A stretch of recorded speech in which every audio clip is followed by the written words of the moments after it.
Okay, so I'm just gonna remove this power steering belt now that I've got a bit more room. Just gonna bring it up and out. And now we want to remove the next belt, which is the aircon, and for that we're gonna need to loosen this this nut down here.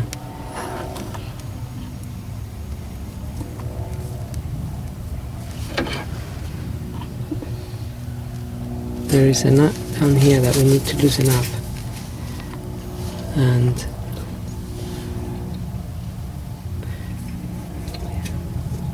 that one there.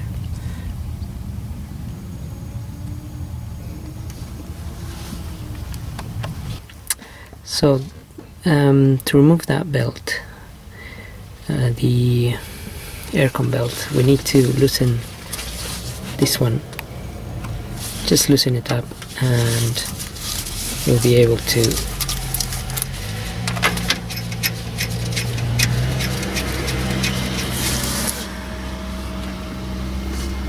undo the top bolt a little bit to give some space.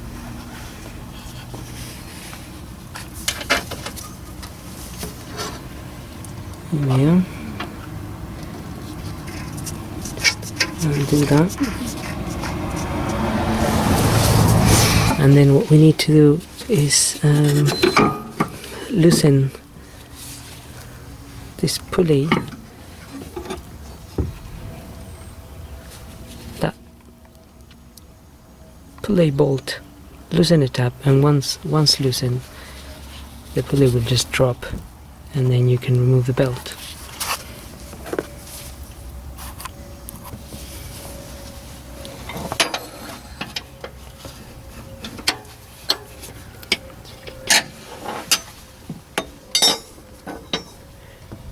Now that bolt was quite tight, but I removed it earlier, so as you can see the pulley is now loose and we can actually take the belt off. We've got enough room.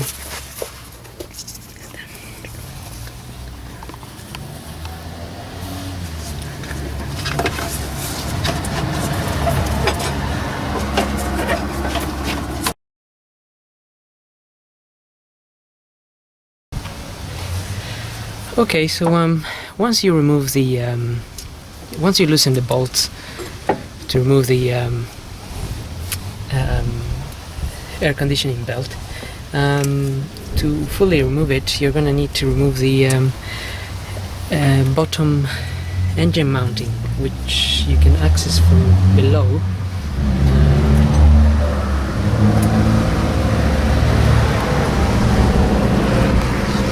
As I will just try to show you guys where it is located, just there.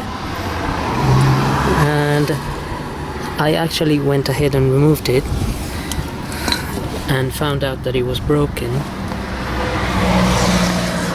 so I ordered a new one, which came yesterday, and I got it here.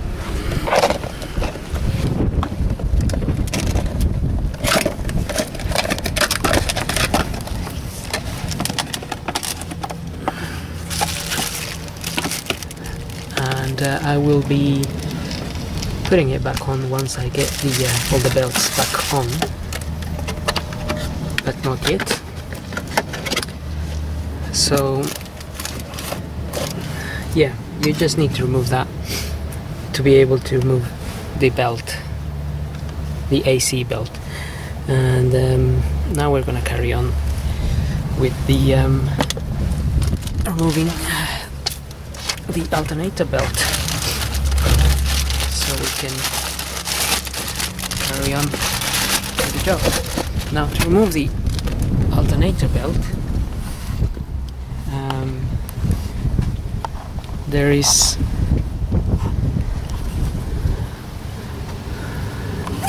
a nut that you need to loosen up. Just trying to get it here. It's that one there.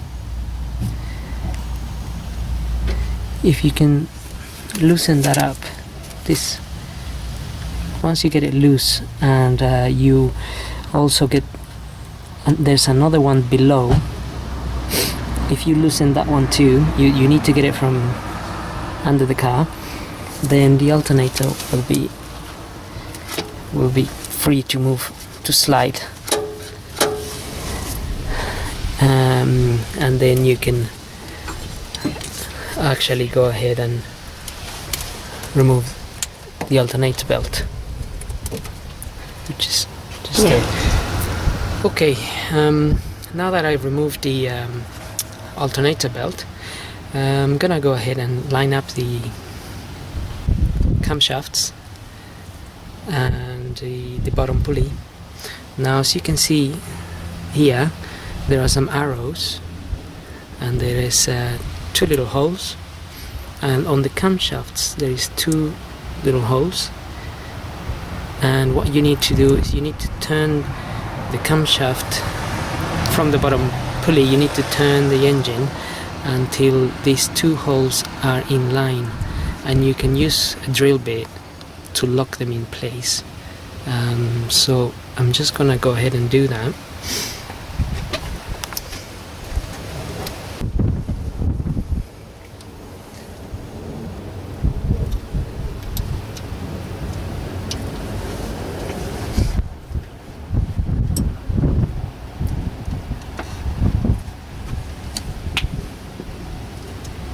There we are. Now the drill bit goes all the way down,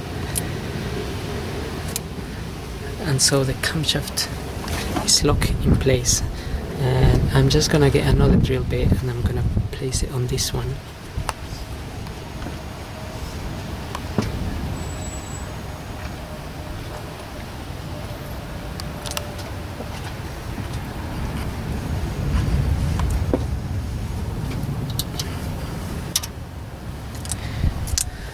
There we are.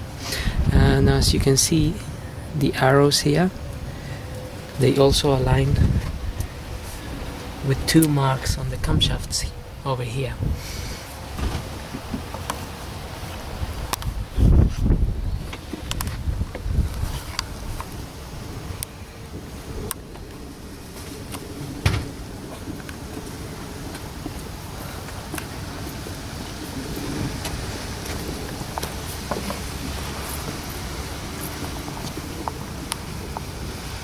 There's 1 mark there.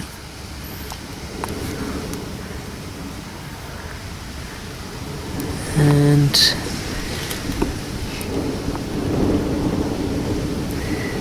there's the other one. Just there. Can you see?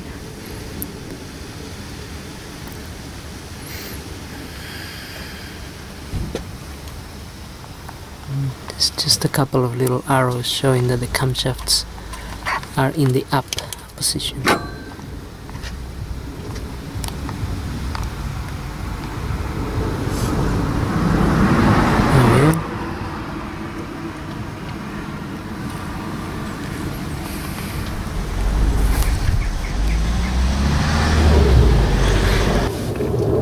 Okay, now that we align the camshafts, we just need to make sure that the crankshaft also it's in line, and there's a little mark. There's a plastic cover with a little mark on it, and the crankshaft wheel has also some marks on them. It's a little bit difficult for me to show you, but you might be able to see. I tried to make an extra couple of marks there to make sure everything is in line. And so we need to go ahead and remove the crankshaft bolt. Now to do that, you can either use an air gun powerful one, or you need to somehow lock the engine from turning. Now I removed the plate which is next to the gearbox, and I locked the flywheel there with a crowbar. I'm just gonna show you where I removed the plate.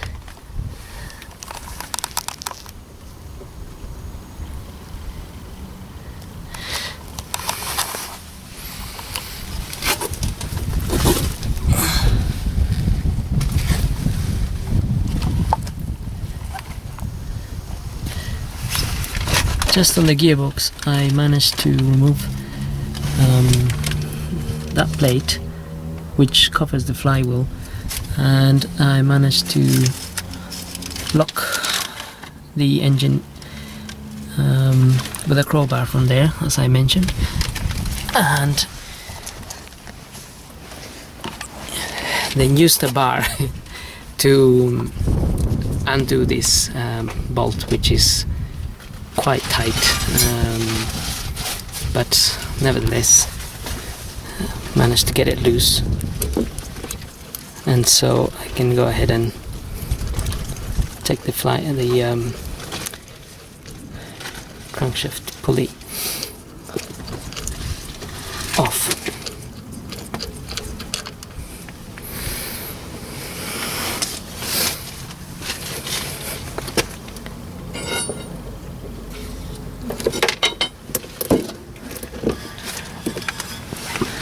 And maybe you can see the marks that I'm talking about. There are the marks, crankshaft marks, which need to be aligned with this mark here on the plastic cover, which I will now remove. A few 10 bolt nuts here. I'll remove them, and then I will remove that plastic cover. Okay, so to remove this plastic cover, we've got 4 10mm bolts. 1, 2, 3. That one's hiding in there, and 4, the one on the corner. Once you remove them 4, this will just come out. And as you can see, this is the mark I was talking about on the cover, which lines up with the crankshaft pulley. I just made an extra mark there, but just make sure things line up properly, and that's it. Now we can carry on, and the next step will be to remove the tensioner. Okay, so once the cover is off, bottom cover is off, I just finished removing the mounting, just to give me a bit more space. So it's 3 bolts holding that mounting there, and then what you need to do is you need to slacken the tensioner, which is that bolt there. If you loosen it, then you can push it down a little bit, and then the belt will become a bit easier to, will become loose and will be a bit easier to remove.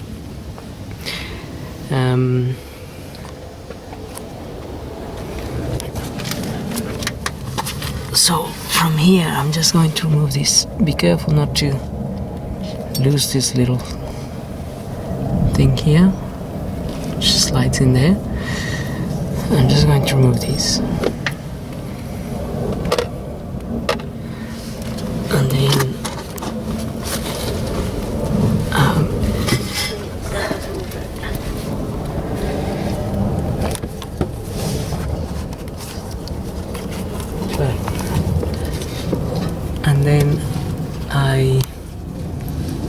so this is the bolt that we need to loosen up. Then we can push this down a little bit and tighten it up again, and that gives us a bit of leeway to remove the belt.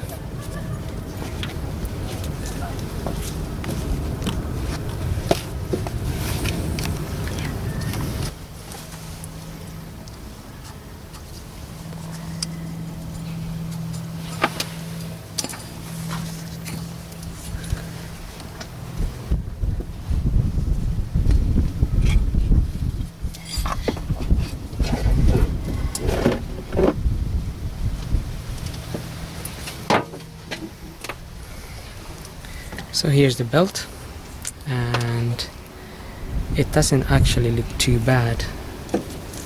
Perhaps it was changed before, I'm not sure, it's not on my service history, and therefore that's why I'm doing it, just to make sure it does get replaced.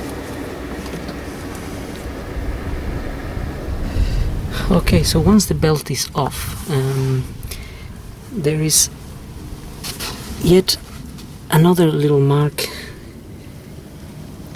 to line up this. There's a little arrow just there, which I try to put some Tipex on, and there's a little mark on the actual crankshaft, and they need to line up. As you can see, these are slightly off.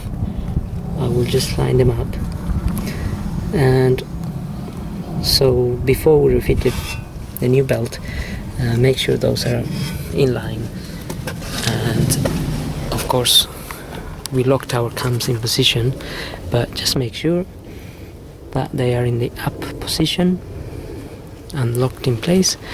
And I'm gonna go ahead and remove the tensioner, because I will be fitting a new one. So that's the next step.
So as you can see, this is the old tensioner, and it's spring loaded, so just make sure you get your spring on the new one.